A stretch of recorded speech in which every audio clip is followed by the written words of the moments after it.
Okay, so we're going to be going over um, Unit 5.5, which is pampering and feeding time. And so we're going to put a lot of things together that we've already been talking about. So today's point is it says represent constraints symbolically and graphically. And so by the end of today's lesson, you should be able to answer this question. What are efficient ways to write inequalities and sketch the solution sets representing these additional constraints on feeding time and pampering time? So I'm going to focus on this word efficient ways. Efficient is a very mathematical term. It means it's the fastest, quickest, it makes the most sense. Okay, so you can write inequalities, but if it's not efficient, if it doesn't make sense to you, if you're laboring, like, and it's not making sense, then that's not very efficient. Okay, so focus on why it makes sense. So some more context here. Carlos and Clarita have been worried about the space and startup costs for their pet sitting business, but they realize they only have a limit on the amount of time they have for taking care of the animals on they board. To keep things fair, they have agreed on the following time constraints. Feeding time. Carlos and Clarita estimate that cats will require 6 minutes twice a day, morning and evening, to feed and clean their litter boxes, and for a total of 12 minutes per day for each cat. Dogs will require 10 minutes twice a day to feed and walk, for a total of 20 minutes per day for each dog. Carlos can spend up to 8 hours each day for the mornings and evening feedings, but needs the middle of the day off for baseball practices and games. Pampering time. The twins plan to spend 16 minutes each day brushing and petting each cat, and 20 minutes each day bathing or playing with each dog. Clarita needs time off in the morning for swim time and the evening for art class, but she can spend up to 8 hours in the middle of the day to pamper and play with the pets. Write each of these additional time constraints symbolically. Okay, so what they're asking you to do is like gather all this information for feeding time and then another one for pampering time. And then they want you to write some kind of like, inequality equation type of deal. Okay. So go ahead and think about what that actually means and look at all the numbers that they gave you. 6 minutes for each cat to feed and clean them, 12 minutes. So that's 12 minutes per day for each cat. Same thing goes with dogs for a total of 20 minutes per day per dog. And then Carlos can spend 8 hours each day, morning and evening between feedings, but needs the middle of the day for baseball practice and games. And then so, um, so the pampering time is going to come apparently in the middle of the day. And then they can spend 16 minutes each day brushing and petting the cat, 20 minutes each day bathing or playing with each dog. And then, so Clarita can spend time in the middle of the day, but not in the other time. So it works out really well that Carlos is the feeder and Clarita is the pamperer. So right now I want you to think about, can you come up with some constraints that would work for that? Okay, so go ahead and pause really quick and then meet me back here so that we can come up with some constraints. Okay, so now that you're back, and maybe you had time to figure this out, and maybe you didn't. So I'm going to walk you through this first one, and then maybe you should pause it again for the second one if you didn't figure it out. So if it takes 12 minutes to handle each cat, that means the first cat's going to take 12 minutes, the second cat's going to take now a total of 24 minutes, 3 cats would take 36 minutes, and as you can see, we're just multiplying. So this is going to be 12x. And maybe I should use C for cats. I'll do that. So 12C plus 20, let's see, D, right? And then Carlos can spend up to 8 hours each day for the morning and evening feedings. But he needs the time off. So we don't really care about when he feeds them. We just need to make sure that time is allocated for that. And so what people mess up here, I will tell you right now, is they're going to say, oh, this time needs to be less than or equal to 8. So you should see something wrong with this equation, this inequality. Okay, what's wrong with this inequality? So the thing that you should see wrong in this inequality is the number 8. So if you think about 12, that's 12 what? 12 minutes. And 20 what? 20 minutes. But 8 is now 8 hours. And you can't mix units like that, because then you'll have all kinds of things that don't make sense. So if you were to solve this, the answer wouldn't have made sense to you if you thought like, oh, does this make sense? So I'm going to multiply 8 hours times 60 minutes for a total of 480 minutes.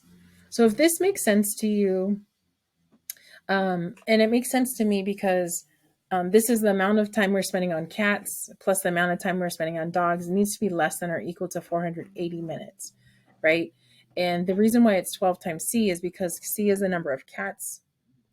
And if you think about how much time we're going to spend on cats, it's going to be 12 times however many cats we have, right? Same thing with that.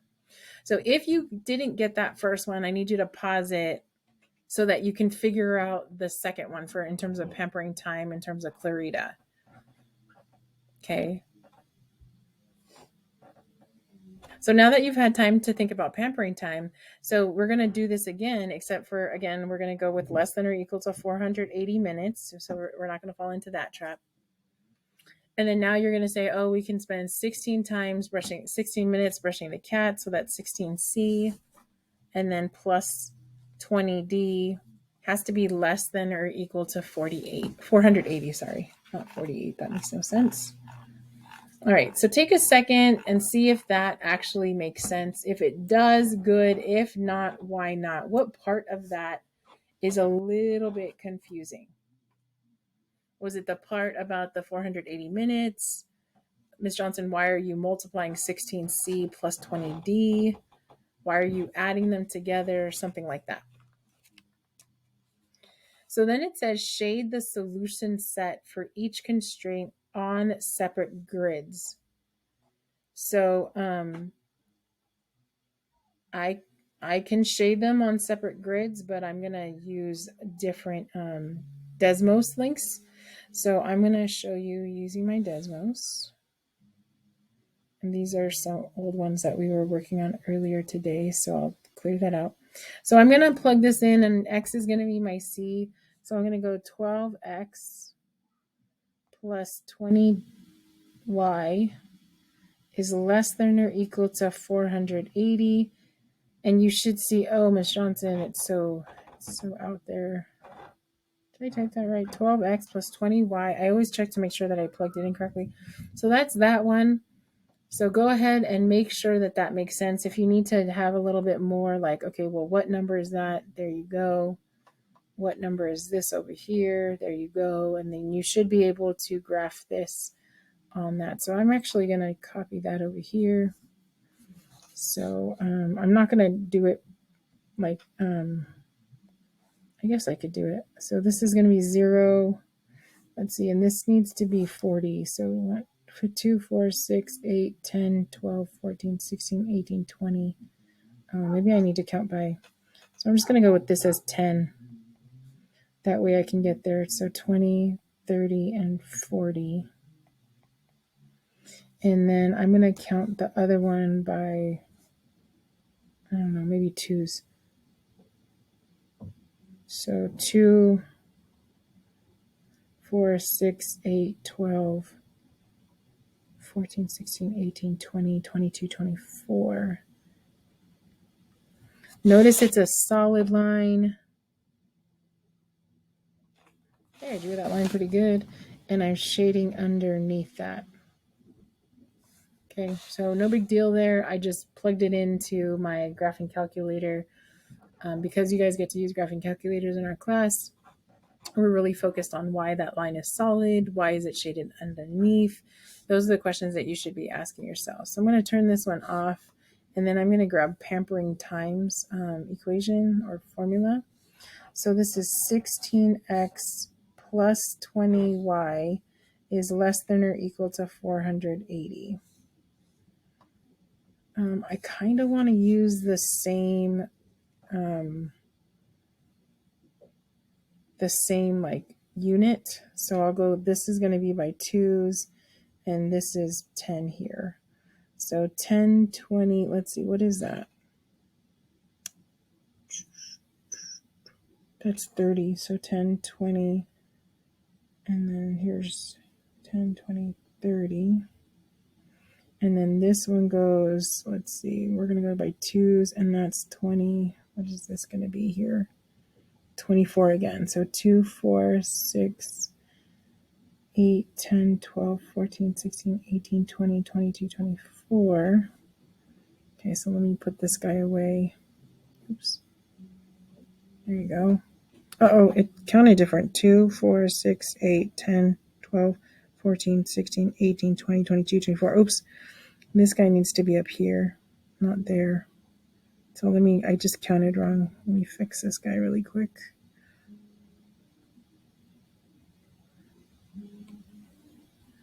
So here's my first line.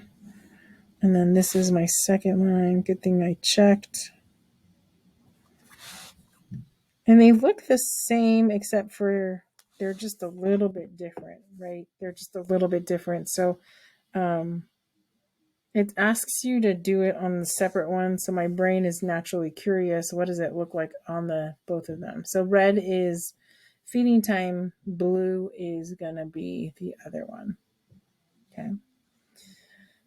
So now it says, now find the intersection point of the two time constraints, pampering and feeding time.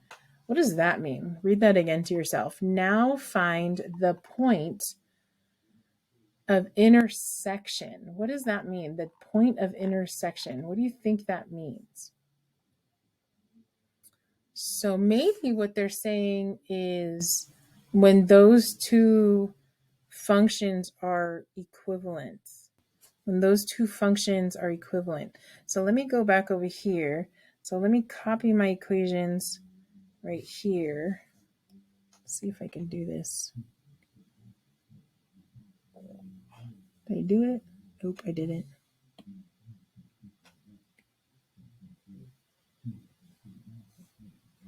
Okay, so I want to copy this.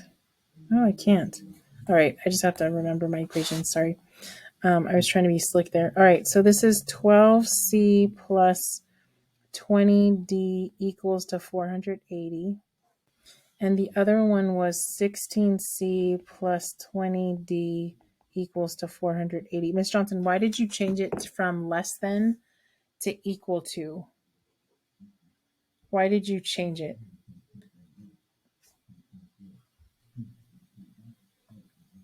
Oh, there you go. I guess I should go on Do Not Disturb, huh, guys? Here, let's go. Oh, no, that doesn't work. All right. Okay, so the next thing that I'm going to do is I'm going to figure out when these two are equal to each other. And take a second and figure out, okay, well, what do you see? Because if you take a second to look at what you see, you will notice something, and then it makes your whole solving so much better. And so hopefully you notice that they're both equal to 480. And because they're both equal to 480, I could use substitution and set these parts, the yellow parts, equal to each other because they're both equal to 480.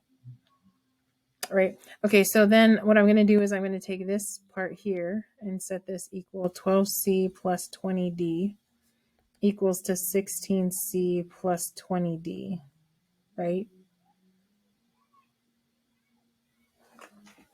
Okay, and I'm going to solve this because I want to see what would happen. So I also notice, I think some of you noticed too, that the 20Ds are exactly the same. So I'm going to subtract those and look what happens, right? So that's actually going to be 0, which Okay, that makes sense. So this says 12C equals to 16C. Now, if you think about this, there's only a couple cases, actually exactly one. There's only one number that would make this true. 12 times a number equals to 16 times that same number. So if you don't know, okay, what I'm going to do is I'm going to subtract 12C to get the variables on the same side. So I get 4C equals to, that's right, 0. So that implies that C equals to 0. So the number of cats, so this is number of cats is 0. Okay. So if the number of cats is 0, how many dogs would that be? Right? So according to my graph, remember this is cats over here. This is dogs over here. So that means 0. Oh, that means this point right here.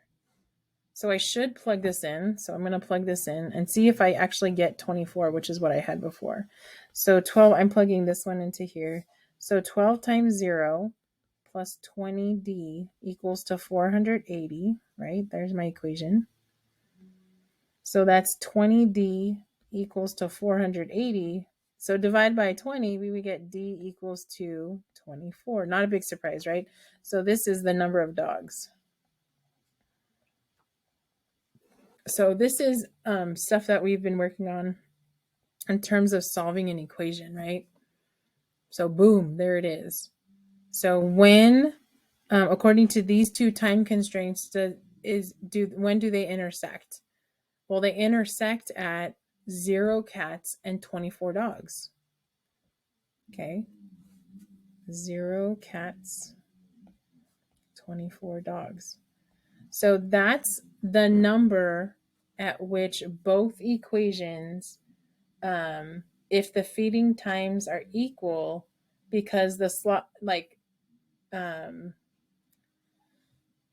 the only time when you have both the number of cats and the dogs and their feeding times are equal. Feeding times and pampering times are equal. Okay. So and it makes sense because, like, let's go back to our Desmos here, right? Our Desmos here says like this: if you look at these two constraints, right, the only time that these two lines intersect, now I'm pretending that it doesn't say equal to, it just exactly, right, is that.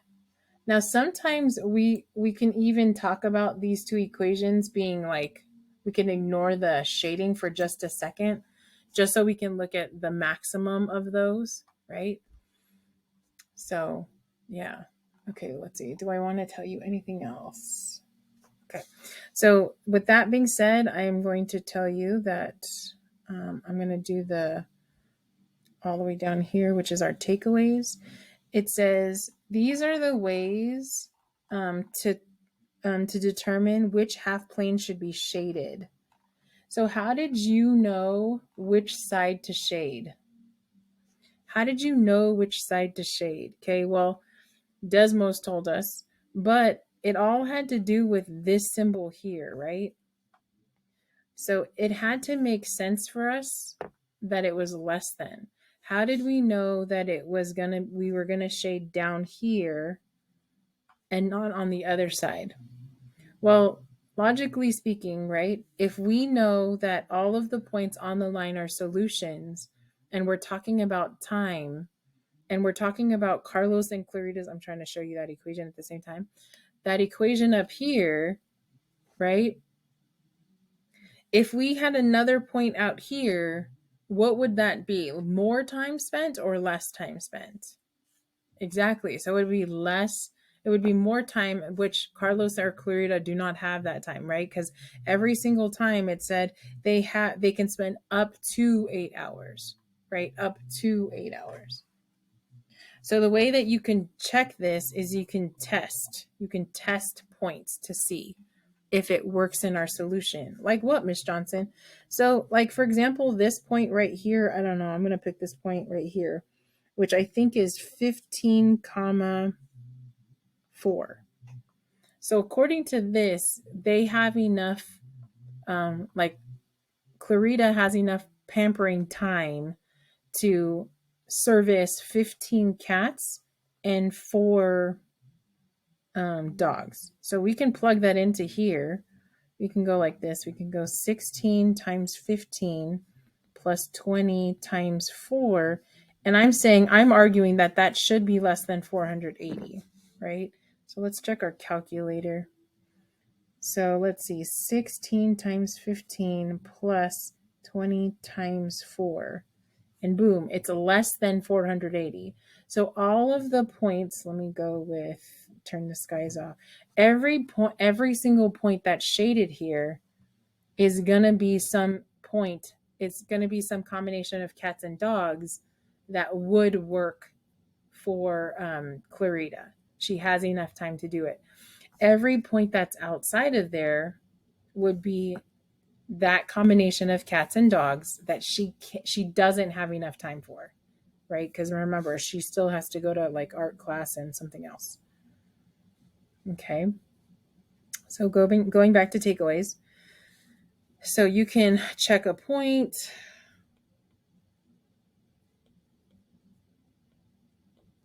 What else can you do? You can also look at your inequality symbols, like really looking at what this means, what this means, what this means, and what this means. Like really interpreting what that actually means. Because we had to go less than that, that means our two numbers together had to be less than it. And so it would make sense that we shaded below in this context. Okay, so this one says using different units for measuring the quantities in a constraint leads to what? So we remember we were using different measurements, like it was minutes and minutes, right? So we wanted to make sure that those were all the same. So using different units for measuring the quantities in a constraint leads to a couple of different inequalities, and they may look different. Like we did ours in standard form. Remember we talked about this is called standard form.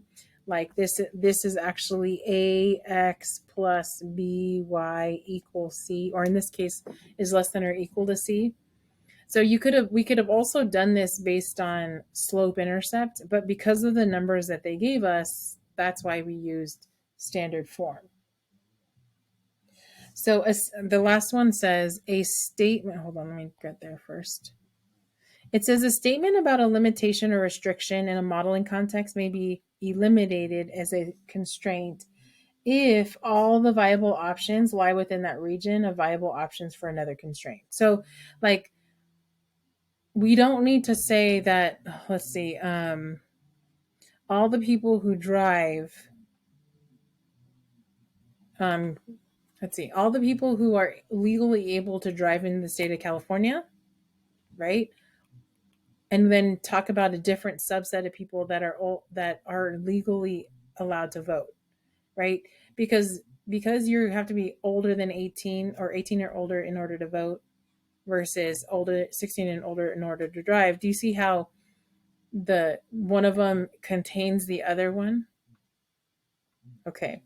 So I'm just going to read this lesson summary for you because I want you to practice reading them yourselves. So it says, in this lesson, we drew upon everything we've learned so far about modeling context with linear inequalities as constraints. We learned that in a system of constraints, quantities need to be measured in the same units, meaning remember minutes, and hours. And the individual constraints are equivalent and produce the same solution set, even if the quantities are measured in different units. So last but not least, I'm going to say, if I was to solve this equation right here for y and give you the slope intercept form of that, which I did, but I'm not going to take the time to show you how I did it, just because I want you to be able to see what they're talking about. So if I was to enter the y version, the slope intercept version of pampering time, right, it would have still given me the same exact inequality set, right? Or if I would have used everything in terms of hours instead of minutes. So if I was to convert this whole equation into hours, let me show you right here. Like, let's say for some reason, I wanted to use hours instead of minutes. I would have gotten the same thing. It would have looked something like this: 16 over 60 x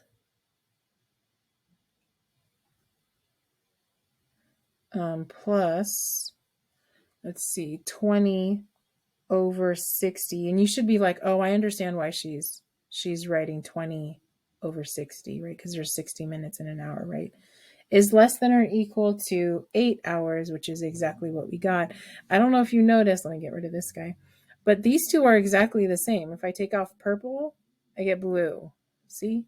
So it doesn't matter which unit we actually used, we would have gotten the same exact inequality represented. And it looks weird as to why, but if you think about mathematically why that's true, it's legal, right? Because all we did is we divided or multiplied by a number on both sides of that inequality. So now you are ready to do the exit ticket and the ready, set, goes. Make sure you try those on your own, and then check in with your classmates to see if they can help you understand.